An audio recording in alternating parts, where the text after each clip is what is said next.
again in this broadcast. Um, you know, the nation is in a very somber mood as we speak. Uh, the election has come and gone, but the reverberations are still here with us. And so, quickly, we want to give our own perspective of what is, going on, the ongoings in the country, and um, to see that we try to make sense out of the plenty nonsense because of a truth. We can't just imagine that we are still at this level in our country. We can't just imagine that we are still at this level in our country. Where INEC, you know, will bungle the expectations of Nigerians. And like we aptly captured, this broadcast this morning, INEC hangs Nigeria's future in the balance. This election, as many of us are very much aware, uh, was full of hope for Nigerians. Not because of the candidates that were involved, but because of the process that it promised to deliver to Nigerians. INEC particularly promised to deliver a credible, free, acceptable, and fair election to Nigerians. But what do we have from the evidence that we have been able to piece together?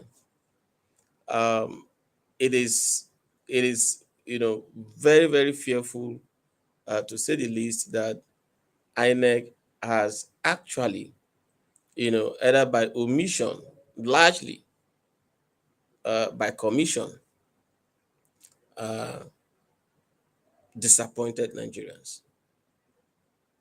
Disappointed Nigerians gravely. And we are, trusting that this can be remedied. But if uh, history is anything to rely on, then we could say that uh, perhaps this is the new normal that we are going to be experiencing in Nigeria. We thought, in all honesty, that we have left Egypt, but like for those of us that must have watched The Godfather, when The Godfather, wanted to quit uh, the business of drug dealing, and he was invited to a meeting by the drug lords, you know, those that were in his camp and those that were outside of his camp, and for some form of a reconciliatory moves, um, and in the course of the meeting, one of the kingpins, the drug kingpins, who happens to have a very strong head towards the Godfather, uh, decided to attack, all the Godfathers seated in that meeting and killed many of them. But the Godfather himself escaped, and when he was trying to relay the experience to his henchmen, he made that famous quote: "I thought I was out, but they pulled me back in." You know, it was a very, very wonderful scene to behold. That scene in the Godfather movie. So I'm trying to, bring in some sense of humor to this broadcast because everybody's tensed. Everybody's tensed. I am so tensed. Nobody knows what is going to happen. Nobody knows what is going to, you know, take place in the next few minutes. So, like I did an article many years ago that the lack of investment in our youth is tantamount to Nigeria sitting on the keg of a gunpowder. I did that article in 2014, 2015. And that article still resonates today. Now, I'm saying this to give you a background that somehow we have the gift to see ahead, to project into the future about what is to happen. But as I speak now, um, is somehow very, very, you know, frustrating. That INEC will bring us back to this point, drag us back to this very point, that we can no longer be very positive, or we can no longer be very certain of what is to happen in our country. But no matter what it is, we want to call for caution. We want to ask that every one of us, we're all lovers of Nigeria, patriotic citizens. This is our country, but we need to calm down, take a deep breath, and be hopeful that this malady, this disgraceful conduct by INEC will be remedied in the shortest time possible. Now, we did an article yesterday on our blog site. If you have not you're not familiar with that site, I would like you to check it out. Leadquick.org. Leadquick.org. We did an article, where we listed some of the grievous offenses uh, that INEC has committed. Grievous offenses. Now, if our aged parents, if our aged parents as at today can adopt technology, because today your aged parents in the village, my aged mother in the village, somewhat uses phone and uses technology, uses internet. Okay, how much more INEC? INEC, one of the key elements, like I said before, that really motivated Nigerians into participating in the electoral process, because we have in our videos as well. You can check out our videos, Lead Quick, on YouTube. For like 3 months ago, 4 months ago, we have consistently, warned about these infractions, the possible infractions that INEC might, uh, take us through in the course of this election, because of the corrupt structure that is in place. And we pointed to one thing in particular, which is the recruitment process of, the presiding officers. The recruitment process. How can you um, how can you rely on ad hoc staffs that you recruit a week to the day of election to deliver an important assignment as an election for you? How can you rely on an ad hoc staff that you recruit a week or two into the date of election without proper training, without proper remuneration to deliver to you? Now, beyond that, how do you rely on ad hoc staffs as presiding officers that are largely coordinated and appointed by the governors of a state, whose um, um, uh, you know who are interested parties in the electoral process? Or how do you allow, you know ad hoc staff in the persons of presiding officers to be recruited by party officials, whether at the national level or at the state level? Interested parties recruiting people that will conduct the process of election. Because if we look at this challenge that INEC has thrown everybody into, there are two key issues. Number one is the presiding officers. They are the first problem. The number two is the lack of uploading of results into the IREV, the Inec results viewing portal.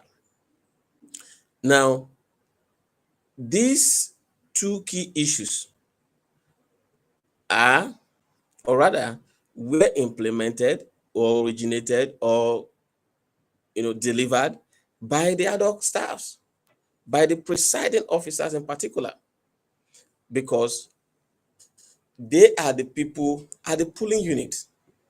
They were supposed to upload these documents to the IREF portal. And so, because if what we are hearing is anything to go by, INEC is saying the portal was, malfunctioned. But of course, even if it malfunctioned, for how long, will it take them to fix it? We have experiences from other countries. Kenya, for example, okay, where election result transmission have taken place online. And today, we are one of the first countries to have launched 5G network. 5G network. So, and we have it on good authority that INEC were supposed to have worked with the telecom operator or operators that have launched 5G network. So you have telecom operators that have launched 5G network. How come your IREF portal malfunction? Now, okay, let us now agree that it was not an issue of it's not an issue of data or network. It was a technical issue of the IREV portal. Now we have agencies of government, NITDA for example, the National or the Nigerian Technology Development Agency, that is into producing individuals, persons that have technical capabilities in the management of such portals. And so, what did INEC do to prepare ahead of that? We have Galaxy Backbone, okay, who is also into the management and coordination of data and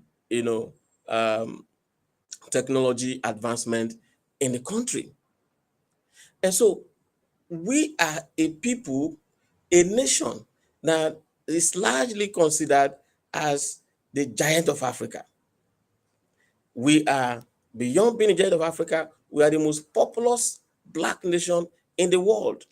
Beyond being the most populous Black nation in the world, we are also projected to, to overcome China by 2000 as the most, as the second most populous nation in the world. So, given all this, what is INEC thinking? What are the new things that INEC is bringing to the table for Nigerians in this election? What can we say that INEC has done differently? Now, like I said before, what we are seeing is, I believe you must have come to that conclusion as well, is a deliberate attempt to destroy the efforts of Nigerians. And we must put it squarely on the doorstep of the chairman of INEC, because he have the right to remedy this. He have the right and the capability to remedy this situation if he himself, like Obasanjo said, if he himself has not been compromised. Because from what we are seeing, the presiding officers who are poorly remunerated, who are poorly trained, and who are poorly recruited must have been compromised. So that is a no-brainer. That is a no-brainer at all. The presiding officers were compromised right from the get-go. And so They went because you can see reports from the field. You see presiding officers trying to change figures for one party or the other. You see presiding officers doing one form of thing or the other. A lot of those reports are out there.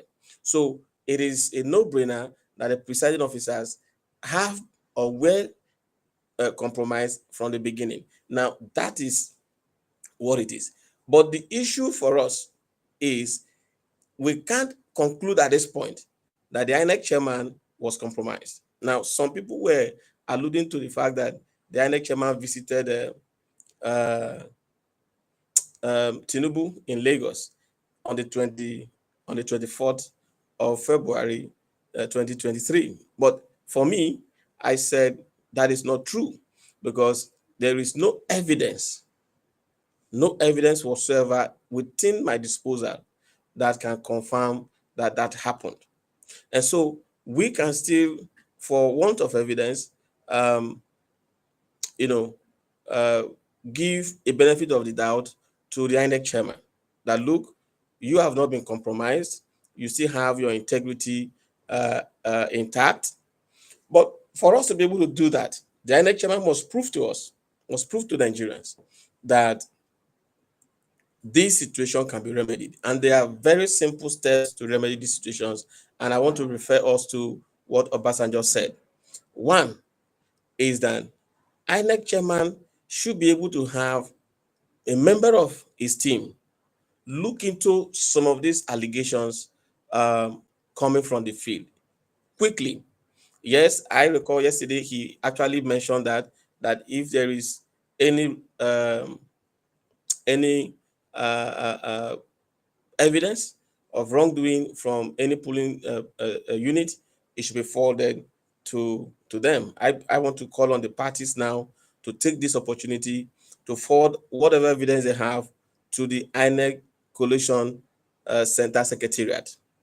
They should forward their evidences to the INEC Coalition Center Secretariat so that we can follow through the process and give the INEC chairman the opportunity to remedy the situation, because he can't also remedy the situation if we don't follow through the process by providing him the tools that is needed for him to remedy the situation. So the first thing, let the parties provide their evidences. The second thing is that INEC should do an in-house cleansing. An in-house cleansing in the sense that they should go back to the IREV and the server, whatever platform that they are, using, because the IREV is for the viewing public. The server is for INEC internal workings. So they should go back to their server and try to compare what was uploaded on the server with what the resident or the returning officers, the election returning officers were coming to the coalition center with. Because that is the argument. Anybody telling us that, whatever the returning officers were announcing was the result that was, uh, from the polling units does not understand what Nigerians are saying here. Because what we know is that between when the result is announced at the polling units, recorded and signed by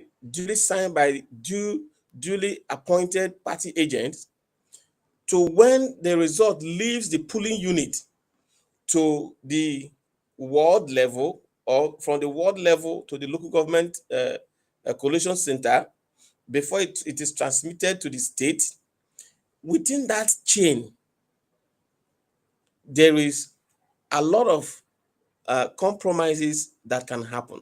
And we know this from history.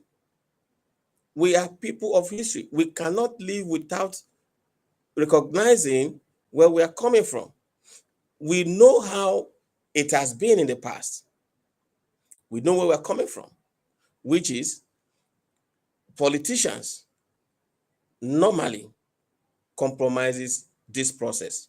They hijack these ballot papers, or in some occasions, they issue different ballot papers to presiding officers and hijack the original ballot papers. I mean the result sheets, the result sheets. They hijack the original result sheets, issue wrong result sheets to presiding officers, and you know write a fresh result that they take to the the state collation center, which is now transmitted to the national collation center. So this we know, and therefore INEC chairman and those that are working with him should not try to be like let me use the word that he used. How did he put it yesterday? Um, Intelligent by half or smarter by half. I can't just remember how the INEC chairman put it yesterday. So they should not take us for a ride to make us think that um, you know nothing transpired between that process, and therefore the Nigerians can uh, trust what the the returning officers are bringing from the state to the National Collation Center. So INEC should go back to do this internal cleansing. Look at what quickly, because they have, based on Section 65 of the Electoral Act, they have this window of 7 days to review their result, to review the result that have come into uh, the system or the center through the established process that we have just narrated. So this is critical for INEC to do, to ensure that we we begin to have uh, you know we begin to have another trust, another trust. Um, so I'll come back to you now. We have some issues that I need to attend to.